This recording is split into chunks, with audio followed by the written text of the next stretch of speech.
Triangle theories don't always work in boxing because styles make fights. That's why, even though Anthony Joshua got knocked out by Daniel Dubois in 5 rounds, he went 24 rounds with Usyk. 2 fights, never knocked down. Dubois, on the other hand, was dropped multiple times in the both fights that he had against Usyk, and he was knocked out in both. In the rematch, he was knocked out faster than the first one. We saw that at MSG. Andy Ruiz would be leaping in with that gazelle hook, pushing off the back leg, and it would ultimately cover more ground to the point where AJ would surrender his reach advantage. The jab, outreached, outstretched at full extension the way it was, wasn't enough of a barrier to mitigate that. And that allowed Andy to get around with those gazelle hooks.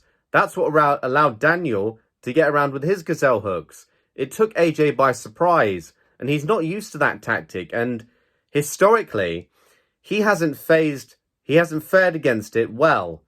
Povetkin did it a little bit, but his was more so leaning low and swaying from side to side, making himself a small target. And historically, Joshua struggled against that. We saw that against Usyk as well, the smaller fighter. So, with that said, any version of Anthony Joshua would struggle against those tactics, but we also can't neglect the fact that AJ fought in that fight in a way that he's never done before. He abandoned all basics of boxing fundamental principles, dropping his hands, and while pivoting around, keeping his hands low. You never do that. Even in amateur boxing, you never ever do that. Not least elite level heavyweight boxing, where the price to pay is a lot dearer than it would otherwise be elsewhere. Elite level heavyweight boxing, you can't get away with that.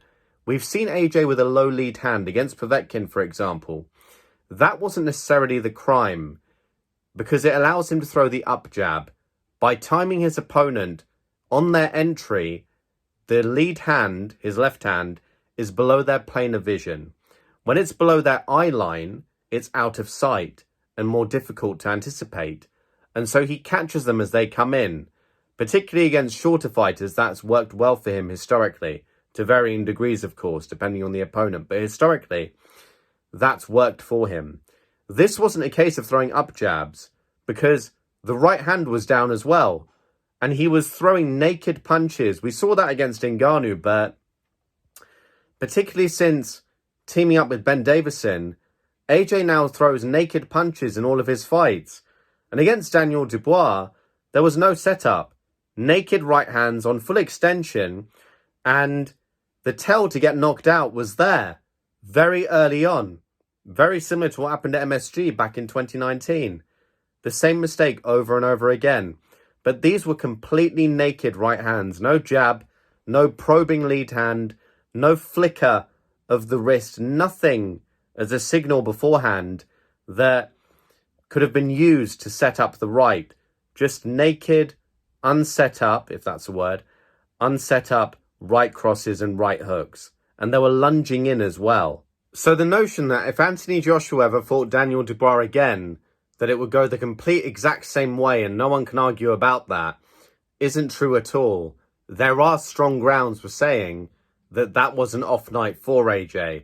And not just from a tactical standpoint, but at the same time, there's a case for arguing that mentally AJ wasn't at the races either. From his ring walk, there are parallels to be drawn with this and MSG if you actually watch the footage side by side. I will do a video on that at some stage, actually. Probably before AJ's next fight, so that it puts things into context more when I've done more of a forensic dissection, so to speak. But back to this, there are parallels between that and MSG where, from AJ's body language, he doesn't quite look at the races, and it does warrant grounds for suspicion as to whether Anthony was mentally 100% going into the fight. He was, of course, late. Ben Davison, his trainer, through his own admission on TalkSport, said afterwards that wasn't the reason he lost, but it definitely contributed to his psychological standing going in that it ruffled a few feathers. It didn't put him in the most optimal mental state before going into battle against Daniel Dubois in front of 90,000 odd at the National Stadium. So, from a mental standpoint, AJ didn't quite look at the races. From a fighting tactical standpoint, he definitely didn't look at the races. So that argument that Anthony Joshua had an off night against Dubois may well be the case. But at the same time, it doesn't negate the fact that Daniel Dubois used a number of tactics that any version of Anthony Joshua would have struggled with. So there's an argument to be had both ways. Now, having analysed both sides of the story, we're just going to sprinkle a few minor points around the edges just to broaden the scope of discussion before handing over to you guys where we can discuss below. With Anthony Joshua against Daniel Dubois in a rematch, would he have his hands that low again? Of course not. Or you'd imagine not. Very unlikely. But would he be throwing as many naked shots the way he was in the first fight? No. And that puts him in good stead, you could argue. But as we saw, when he lost for the first time, he in the rematch was very high guarded up and very defensively orientated, not sitting on his shots whatsoever. Against Daniel Dubois, the PTSD of what happened 5 years ago, plus this most recent loss, not to mention the Usyk results in between, that all sandwiched together may lead to a very withdrawn Anthony Joshua.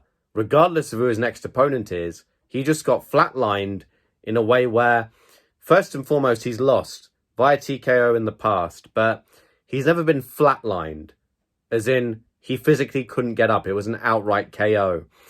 Anthony Joshua was knocked out by Daniel Dubois in a fashion where, after the beating he took beforehand too, the cumulative effect of that altogether may well have shortened Anthony Joshua's resistance, career length, and confidence permanently in how he fights going forward. 3 interlinked but very huge blows if you're a heavyweight boxer who is age 35. AJ will be, I believe, 36 by the time he next enters the ring, as I think his birthday's in October. Don't quote me on that, but I believe so. Now, with Anthony Joshua against Daniel Dubois in a rematch, AJ will be more defensively tight, but less offensively potent, you could argue, because he's not going to throw the right hand as much with as much confidence. And when he does throw the jab, Daniel Dubois' jab was, for lack of a better term, out-jousting him in that battle they had very early on. So if he can't get his jab going early on, given that he'll be using less of his other weapons in the rematch, you'd imagine, that puts a lot of pressure on him in terms of the ways of winning that he has, given the confidence fragility you'd imagine after that knockout loss.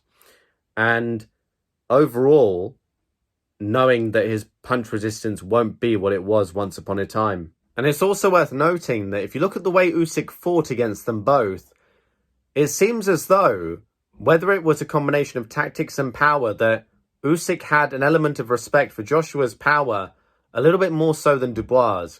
Maybe it was the package where he thought that combination of power with tactics I've got to be a bit careful with. Whereas with Dubois, he was throwing naked shots himself, Usyk. He felt comfortable to do that, which perhaps points to the idea that either he respects AJ's power more or the overall package he presents, and that's why he fought the way he did, more risky against Dubois. So, having now gone through everything and dissected both sides of the story, over to you guys and whether you think that the Usyk result and performance means that AJ Dubois is more an off night for AJ, or whether you think that's disrespectful to Dubois' achievements and an example of revisionism. Thank you guys for watching. If you have any questions that you'd like me to answer for you in future videos or the extended breakdowns, just tweet them over to me. That's @ElusiveRaf on Twitter. If you guys want to see my daily fight analysis uploads, I upload those every day to Instagram, and that's @Elusive 2.0 on Instagram.